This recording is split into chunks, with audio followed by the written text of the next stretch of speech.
आत्मविकास का मार्ग, महात्मा गांधी।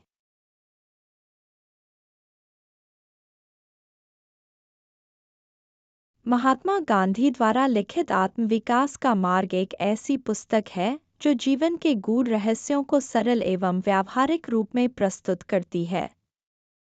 यह पुस्तक न केवल गांधी जी के जीवन के अनुभवों का संकलन है, बल्कि यह एक प्रेरणादायक मार्गदर्शिका भी है जो व्यक्तिगत और सामाजिक बदलाव के लिए आवश्यक सिद्धांतों और मूल्यों को दर्शाती है।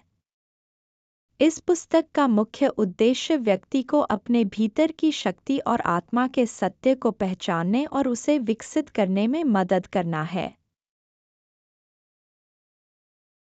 आत्मज्ञान और आत्मशक्ति।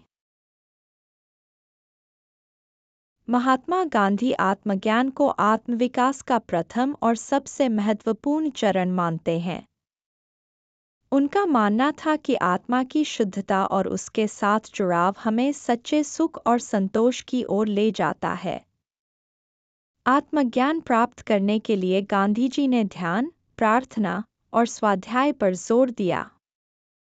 आत्मा की शक्ति को समझना और उसे विकसित करना व्यक्ति को अपने जीवन के उद्देश्य को स्पष्ट रूप से देखने में मदद करता है। यह विचारधारा आत्मा की अमरता और उसके साथ जुड़ी अनंत संभावनाओं पर आधारित है। सत्य और अहिंसा का मार्ग। गांधी जी की विचारधारा में सत्य और अहिंसा का विशेष महत्व है। उन्होंने सत्य को ईश्वर का पर्याय माना और अहिंसा को सत्य की प्राप्ति का साधन। आत्मविकास का मार्ग में गांधी जी ने सत्य और अहिंसा के माध्यम से आत्मविकास की प्रक्रिया को समझाया है।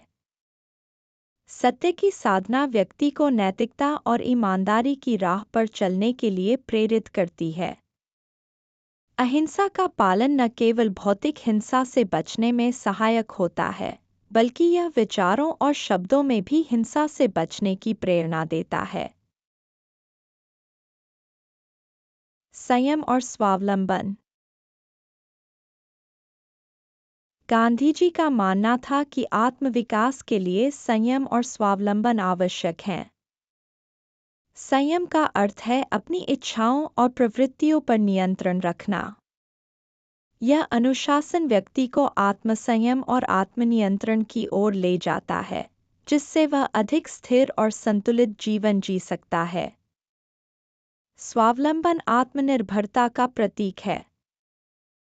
गांधी जी ने इसे आत्मनिर्माण का एक महत्वपूर्ण अंग माना। आत्मनिर्भर व्यक्ति समाज के लिए बोझ नहीं बनता, बल्कि वह समाज के विकास में सहायक होता है।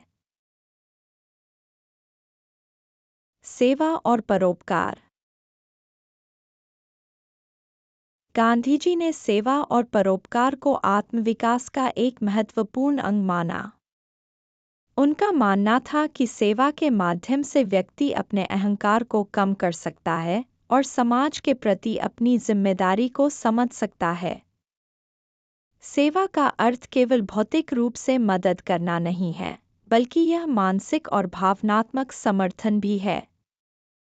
सेवा के माध्यम से हम अपने जीवन को अधिक अर्थपूर्ण बना सकते हैं और समाज में सकारात्मक बदलाव ला सकते हैं। शिक्षा और स्वाध्याय। महात्मा गांधी ने शिक्षा और स्वाध्याय को आत्मविकास के लिए आवश्यक साधन माना। उन्होंने पारंपरिक शिक्षा के साथ साथ व्यावहारिक शिक्षा पर भी जोर दिया। गांधी जी का मानना था कि शिक्षा का उद्देश्य केवल ज्ञान अर्जित करना नहीं है, बल्कि यह व्यक्ति के चरित्र का निर्माण भी करना चाहिए। स्वाध्याय व्यक्ति को जीवन के गूढ़ रहस्यों को समझने में मदद करता है और उसे आत्मनिर्भर बनाता है। इसके माध्यम से व्यक्ति अपने विचारों और दृष्टिकोण को। Thanks for watching. Please like and share this video. Also hit the subscribe button, ring the notification bell, and let's embark on a journey of knowledge together.